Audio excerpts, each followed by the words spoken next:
Hello students, तो आज देखेंगे हम लोग formation of complex compound by the D block elements. D block element complex compound का फॉर्मेशन क्यों करते हैं? डी ब्लॉक एलिमेंट के द्वारा कम्प्लेक्स कंपाउंड बनता है। क्या रीजन है कि D block element complex compound बना लेते हैं? Formation of complex compounds. Complex compound वो कंपाउंड होते हैं जिसमें एक मेटल आयन बाइंड रहते हैं नंबर ऑफ एनायन के साथ और न्यूट्रल मॉलिक्यूल के साथ। और इसमें आपको कुछ एग्जाम्पल दिखिए दिया गया है। FeCN6 3- FeCN6 4- CONH3 2+ and PtCl4 2-। Complex compound वो कंपाउंड होते हैं जिसमें एक central metal atom number of anion या नंबर ऑफ न्यूट्रल मॉलिक्यूल के साथ में अटैच्ड रहता है। इनका खास प्रॉपर्टी ये होता है कि जब आप सॉल्यूशन बनाते हैं तो सॉल्यूशन में ये मेटल आयन और जिनके साथ ये अटैच्ड हैं वो सेपरेट नहीं हो पाता है। एक नॉर्मल कंपाउंड जो होता है इसमें केटायन और एनायन मौजूद होता है, जनरली वह सॉल्यूशन में डिसोसिएट हो जाते हैं। सभी आयन एक दूसरे से सेपरेट हो जाते हैं, मेटल आयन अलग हो जाते हैं और एनायंस अलग हो जाते हैं। लेकिन कम्प्लेक्स कंपाउंड में जो एनायन मेटल के साथ में अटैच्ड हैं वह डिसोसिएबल नहीं होते हैं और न्यूट्रल मॉलिक्यूल भी अटैच्ड होते हैं सेंट्रल मेटल के साथ। तो यहाँ कुछ खास तरह के बॉन्ड बनते हैं सेंट्रल मेटल और लिगेंड के बीच। एक खास टाइप ऑफ बॉन्ड बनते हैं। वह खास टाइप ऑफ बॉन्ड, वो स्पेशल टाइप ऑफ बॉन्ड जो सेंट्रल मेटल और लिगेंड के बीच में बनता है, वह बॉन्ड कहलाता है कोऑर्डिनेट बॉन्ड। यानी कि कम्प्लेक्स कंपाउंड में central metal, it means metal और नंबर ऑफ न्यूट्रल मॉलिक्यूल या नंबर ऑफ एनायंस के बीच में कोऑर्डिनेट बॉन्ड का फॉर्मेशन होता है, जिसमें central metal lone pair acceptor होते हैं और लिगेंड, इट मीन्स जो बॉन्डेड स्पीसीज हैं वह लोन पेयर डोनर होते हैं। तो सेंट्रल मेटल को जब लोन पेयर डोनेट करके कोई स्पीसीज अटैच होता है तो हम लोग इस तरह के जो कंपाउंड बनते हैं आप उसको बोलते हैं कम्प्लेक्स कंपाउंड। सेंट्रल मेटल जब न्यूट्रल मॉलिक्यूल या एनायन दोनों के साथ में बॉन्ड बनाते हैं और वो आयोनाइजेबल नहीं है, then it is called as coordination compound. Coordination compound में या कम्प्लेक्स कंपाउंड के बनने के लिए जो प्रॉपर्टी रिक्वायर्ड है मेटल का, उसमें 3 प्रॉपर्टी आते हैं। फर्स्ट प्रॉपर्टी होता है सेंट्रल मेटल का साइज स्मॉल होना। दूसरा प्रॉपर्टी होता है सेंट्रल मेटल के पास हाई इफेक्टिव न्यूक्लियर चार्ज का होना। और तीसरा प्रॉपर्टी होता है central metal should have vacant orbitals. Central metal have a small size, it should have high effective nuclear charge and it should have vacant orbitals. तो ये तीनों प्रॉपर्टी जब किसी मेटल के पास मौजूद होगा then it is able to form complex। तो यहाँ पर देखिए, जैसे आपको Fe के साथ में 6 साइनाइड अटैच्ड है और यहाँ पर आपको 3- चार्ज है। तो ये सभी Fe और साइनाइड सेपरेट नहीं हो पाते हैं इन द सॉल्यूशन। और इसमें Fe के साथ में जो साइनाइड का अटैचमेंट होता है, इस Fe के साथ में जो साइनाइड का अटैचमेंट है, ये ऑक्टाहेड्रली अटैच्ड होते हैं 6 साइनाइड के साथ में। और ये बॉन्ड जो होते हैं ये आयोनाइजेबल नहीं होता है, ये सेपरेट नहीं होता है, ये डिसोसिएबल नहीं होता है और ये बहुत स्टेबल बॉन्ड होते हैं। और यहाँ ऐसा माना जाता है कि सेंट्रल मेटल और लिगेंड के बीच में कोऑर्डिनेट बॉन्ड का फॉर्मेशन होता है। वैसे इसके बहुत सारे थ्योरीज हैं सेंट्रल मेटल और लिगेंड के बीच में, सेंट्रल मेटल और जो बॉन्डेड स्पीसीज हैं उनके बीच में किस तरह का बॉन्डिंग होता है, उसके लिए बहुत अलग अलग तरह के कॉन्सेप्ट हैं। लेकिन सबसे बेसिक कॉन्सेप्ट यही है कि सेंट्रल मेटल और लिगेंड के बीच में जब कोऑर्डिनेट बॉन्ड का फॉर्मेशन होता है then it is called as complex compound. तो यहाँ पर ये कोऑर्डिनेट बॉन्ड के साथ मेटल Fe साइनाइड आयन के साथ कोऑर्डिनेट बॉन्ड बनाकर अटैच्ड रहते हैं। अब ये डिसोशिएबल नहीं होते हैं सॉल्यूशन में, then it is called as a special type of compound that is called as complex compound. तो आप यहाँ पर ये देख रहे हैं कि Fe जो एटम है, दिस Fe एटम, ये कई सारे साइनाइड से लोन पेयर एक्सेप्ट करता है। देखिए यहाँ जितने भी साइनाइड हैं सब इसको लोन पेयर डोनेट करता है और लोन पेयर डोनेट करके ये Fe के साथ में अटैच्ड रहते हैं। तो Fe इट मीन्स मेटल और सेंट्रल मेटल एटम और द कम्प्लेक्स कंपाउंड और कम्प्लेक्स आयन क्यों इतने सारे लोन पेयर एक्सेप्ट करते हैं? उसका एक रीजन है कि इसके पास नंबर ऑफ वैकेंट ऑर्बिटल होते हैं, और नंबर ऑफ वैकेंट ऑर्बिटल होने के कारण सभी स्पेसीज के साथ जब ये बॉन्ड बनाते हैं तो ये लोन पेयर एक्सेप्ट करते हैं उस वैकेंट ऑर्बिटल में। दूसरा जो प्रॉपर्टी है इस सेंट्रल मेटल का कि इनके इफेक्टिव न्यूक्लियर चार्ज बहुत हायर होता है। हाई इफेक्टिव न्यूक्लियर चार्ज होने के कारण जब ये लिगेंड से लोन पेयर एक्सेप्ट करते हैं तो इसके लोन पेयर को ये स्ट्रोंगली अपनी तरफ अट्रैक्ट करके रखते हैं। तो high effective nuclear charge of central metal atom जो होता है वह भी जरूरी है कॉम्प्लेक्स के बनने के लिए। और तीसरा जो क्राइटेरिया है वो है आपको साइज ऑफ सेंट्रल मेटल का स्मॉल होना। जब smaller size of central metal atom होगा, जब हाई इफेक्टिव न्यूक्लियर चार्ज होगा और जब वैकेंट ऑर्बिटल के प्रेजेंस होंगे, ये तीन क्राइटेरिया जब किसी मेटल में मौजूद होगा then it is able to form complex compound. Complex compound बनने के लिए फिर से मैं एक बार बताता हूं, ध्यान से सुनिएगा। कॉम्प्लेक्स कंपाउंड बनने के लिए 3 क्राइटेरिया है मेटल एटम के। फर्स्ट है स्मॉलर साइज, सेकंड है high effective nuclear charge of metal और मेटल आयन, एंड थर्ड है प्रेजेंस ऑफ वैकेंट ऑर्बिटल्स। ये तीनों क्राइटेरिया जब किसी मेटल में मौजूद होता है then it is able to form complex compound with neutral molecule और विथ एनायंस। तो ट्रांजिशन मेटल या डी ब्लॉक एलिमेंट्स में ये तीनों प्रॉपर्टी मौजूद होते हैं। डी ब्लॉक एलिमेंट के साइज भी स्मॉलर होते हैं, डी ब्लॉक एलिमेंट के इफेक्टिव न्यूक्लियर चार्ज हायर होते हैं, और डी ब्लॉक एलिमेंट के पास कई सारे वैकेंट डी ऑर्बिटल होते हैं। और अवेलेबल वैकेंट डी ऑर्बिटल होने के कारण, हाई इफेक्टिव न्यूक्लियर चार्ज होने के कारण और स्मॉलर साइज होने के कारण ये कई सारे न्यूट्रल मॉलिक्यूल के साथ या एनायन के साथ में कोऑर्डिनेट बॉन्ड बना लेते हैं, और ये कंपाउंड जो कहलाता है that is called as complex compound और it is called as coordination compound. तो कॉम्प्लेक्स कंपाउंड क्यों बनता है ये आप समझ गए होंगे। और इसके बाद हम लोग नेक्स्ट टॉपिक को डिस्कस करते हैं, वो है catalytic property. Catalytic property, transition metal और उनके कंपाउंड बहुत से रिएक्शन में कैटलिस्ट की तरह एक्ट करते हैं। कैटलिस्ट का मतलब होता है जो रिएक्शन के रेट को बढ़ा देगा, जो रिएक्शन के स्पीड को बढ़ा देगा, जो स्पीड अप कर देगा रिएक्शन को, जो कैटलाइज कर देगा रिएक्शन को। इट मीन्स जिस सब्सटेंस के प्रेजेंस में किसी केमिकल रिएक्शन का जो स्पीड है वो इंक्रीज कर जाता है, किसी केमिकल रिएक्शन का जो स्पीड है वो अल्टर हो जाता है, आप उस केमिकल सब्सटेंस को क्या बोलते हैं?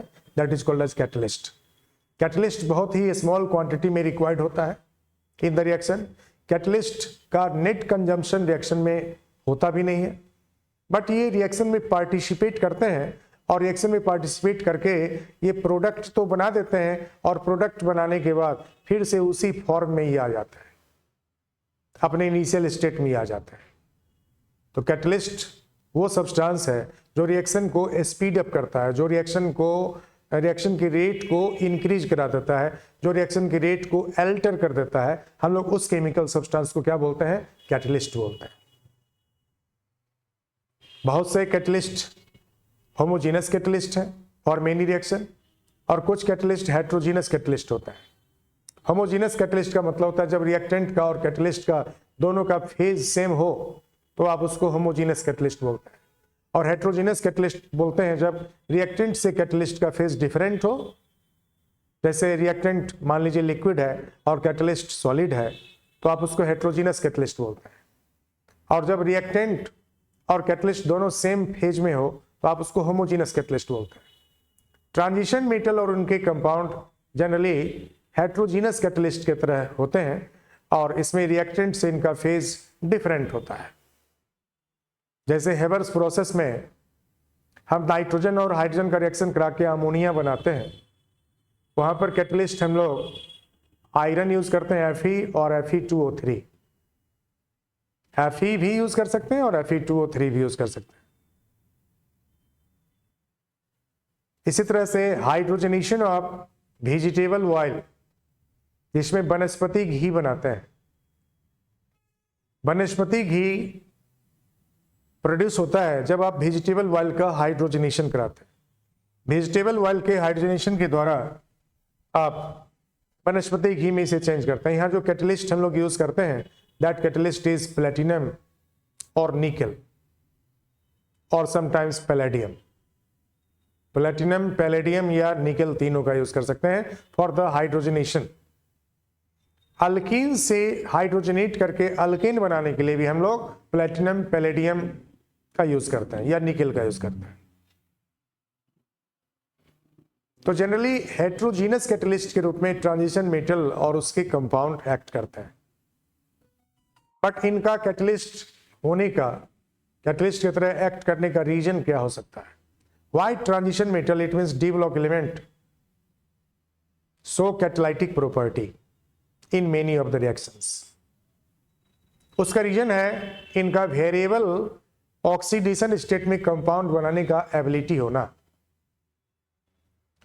डिफरेंट ऑक्सीडेशन स्टेट में कंपाउंड बनाने की एबिलिटी के कारण डी ब्लॉक एलिमेंट और ट्रांजिशन मेटल कैटलिस्ट की तरह एक्ट करते हैं in many of the reactions. अब जैसे मान लीजिए कि ए और बी को रिएक्ट करना है, सपोज ए और बी को रिएक्ट करना है, सपोज ए और बी को रिएक्ट करना है और इससे कंपाउंड ए बी बनेगा। ए और बी रिएक्ट करके कंपाउंड ए बी बनाएगा।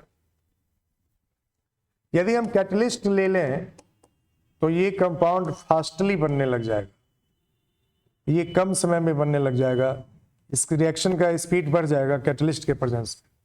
सी यहां पर हमने कैटलिस्ट ले लिया है। जब ए बी रिएक्ट करता है तो इन एब्सेंस ऑफ कैटलिस्ट भी ए बी बनता है, लेकिन ए बी जब सी के प्रेजेंस में रिएक्ट करेंगे तो सी कैटलाइज करेगा रिएक्शन को और ये फास्टली ए बी में चेंज करना शुरू कर देगा। तो कैटलिस्ट सी का क्या फंक्शन होता है? अब ये कैटलिस्ट सी जो है वो ए के साथ या बी के साथ पहले कंबाइन कर जाता है। आइदर ये कैटलिस्ट जो है ए और बी में से किसी एक के साथ कंबाइन कर जाता है। मान लीजिए ये ए के साथ कंबाइंड हो गया और ए सी बना लिया। अब इस AC कंपाउंड के साथ में B का रिएक्शन होता है और अब ये AB में चेंज कर जाते हैं और कैटलिस्ट उतने ही मात्रा में, उतने ही क्वांटिटी में फिर से ऑब्टेंड हो जाता है। तो ट्रांजिशन मेटल का वेरिएबल ऑक्सीडेशन स्टेट में कंपाउंड बनाने की एबिलिटी के कारण यह पहले किसी एक रिएक्टेंट के साथ में रिएक्ट कर जाते हैं और एक इंटरमीडिएट प्रोडक्ट बना देते हैं या कोई फाइनल प्रोडक्ट ही बना देते हैं। और यदि उनका ऑक्सीडेशन नंबर बदल गया, किसी दूसरे स्टेट में वो चेंज हो गए, तो फिर से दूसरे रिएक्टेंट जो अवेलेबल हैं उनके साथ में रिएक्ट करके वो पुराने ऑक्सीडेशन स्टेट में, ओल्डर ऑक्सीडेशन स्टेट में, अपने इनिशियल ऑक्सीडेशन स्टेट में आ जाते हैं और फाइनल प्रोडक्ट में कन्वर्ट कर देते हैं। तो ट्रांजिशन मेटल के वेरिएबल ऑक्सीडेशन स्टेट होने के कारण ये कैटालिटिक प्रॉपर्टी शो करता है। तो आपको यहाँ पर एक एग्जाम्पल आपके बुक में जो दिया है आप उसको देख लीजिए। इसमें आपको आयोडाइड आयन जो है, इसमें आयोडाइड आयन जो है, this iodide ion react with persulphate ion H2O8 produce I2 and sulphate. जब आयोडाइड के साथ में I- के साथ में H2O8 2- रिएक्ट करता है, इससे बन जाते हैं I2 और SO4 2-। तो आयोडाइड यहाँ पर इटसेल्फ H2O8 के साथ में रिएक्ट करके I2 और SO4 2- में चेंज हो सकते हैं, लेकिन जब यहाँ पर हम लोग Fe3+ यूज करते हैं तो Fe3+ अब पहले I- के साथ में रिएक्ट करता है और इसे I2 बना देता है। इट मीन्स I- को ऑक्सीडाइज कर देता है और खुद Fe3+ रिड्यूस होके Fe2+ में चेंज कर जाते हैं। It means ferric ion reduced होने के बाद फेरस में चेंज कर जाते हैं और I- आयोडाइड जो है ऑक्सीडाइज होकर I2 में कन्वर्ट हो जाता है। तो एक प्रोडक्ट आपको I2 ये बना लिया, I2 ये कैटलिस्ट बना दिया आयोडाइड से रिएक्ट करके। अब जो Fe2+ है, अब ये Fe2+ दोबारा इस पर सल्फेट H2O8 के साथ में, H2O8 के साथ में या Fe2+ रिएक्ट करते हैं और ये रिएक्ट करके अब इसे सल्फेट में कन्वर्ट कर देते हैं SO4 2- में और साथ साथ ये फिर से Fe3 प्लस आयन बना लेते हैं। तो आप देखिए यहाँ पर सल्फेट में इसको कन्वर्ट कर दिया, H2O8 पर सल्फेट सल्फेट में चेंज कर जाते हैं और Fe2 प्लस फिर से वापस Fe3 प्लस में कन्वर्टेड हो जाता है। तो आप इस तरह से समझ सकते हैं कि वेरिएबल ऑक्सीडेशन स्टेट होने के कारण ट्रांजिशन मेटल जो है या उनके जो आयन है या उनके जो कंपाउंड हैं वह बहुत सारे रिएक्शन में कैटलिस्ट की तरह एक्ट करते हैं। आयोडाइड और पर सल्फेट के बीच में रिएक्शन कराने का काम ये Fe3 प्लस कराता है। Fe3 प्लस जब आयोडाइड के साथ रिएक्ट करते हैं तो इससे Fe2 प्लस में ये चेंज कर जाता है, +3 स्टेट से +2 स्टेट में आ गया और साथ में आयोडाइड ऑक्सीडाइज होकर I2 में कन्वर्ट हो जाते हैं। वहीं पर Fe2 प्लस आयन जो है यह आपको अब पर सल्फेट से रिएक्ट करता है और दोबारा ये फेरिक आयन में कन्वर्ट हो जाता है। जो ओरिजिनल कंडीशन था इस फेरिक आयन का हम लोग यूज करते हैं, आयरन 3 का यूज करते हैं फॉर कैटलाइज दिस रिएक्शन। तो ये फेरिक आयन पहले तो फेरस में चेंज कर जाता है और फेरस वापस फिर से फेरिक में चेंज कर जाता है और ये बारी बारी से दोनों रिएक्टेंट के साथ में रिएक्ट करके ये फाइनल प्रोडक्ट यहाँ पर है I2, फाइनल प्रोडक्ट I2 भी बना दिया और पर सल्फेट के साथ में रिएक्ट करके इसको सल्फेट में भी चेंज कर दिया। तो ये कैटलिस्ट का प्रॉपर्टी होता है कि रिएक्शन में किसी एक रिएक्टेंट के साथ में या दोनों रिएक्टेंट के साथ में रिएक्ट कर जाते हैं और वो रिएक्शन के प्रोडक्ट बनाकर फिर से ओरिजिनल कंडीशन में वह आ जाते हैं और उतने ही क्वांटिटी में आपको दोबारा प्राप्त हो जाते हैं। That is reason why catalyst is used और required in a small quantity. तो कैटलिस्ट के जैसा ट्रांजिशन मेटल क्यों एक्ट करता है, व्हाई ट्रांजिशन मेटल और D block element act as catalyst in many of the reaction, तो आप उसका रीजन बताएंगे। Because of ability to form compound in variable oxidation state, it will combine with any of the reactant and change into intermediate product or any final product, and same quantity of catalyst is obtained after completion of the reaction.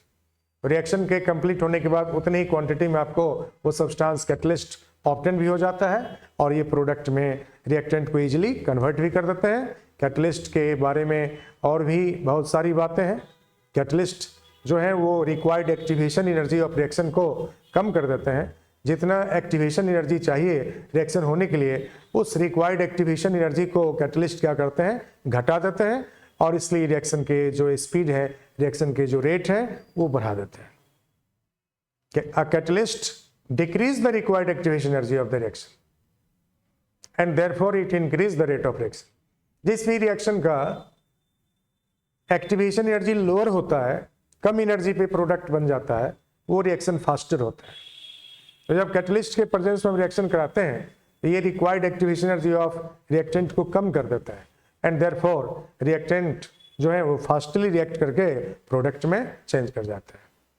तो हम लोग आज इतना ही करेंगे, इसके बाद हम लोग नेक्स्ट वीडियो में फिर आपके साथ रहेंगे।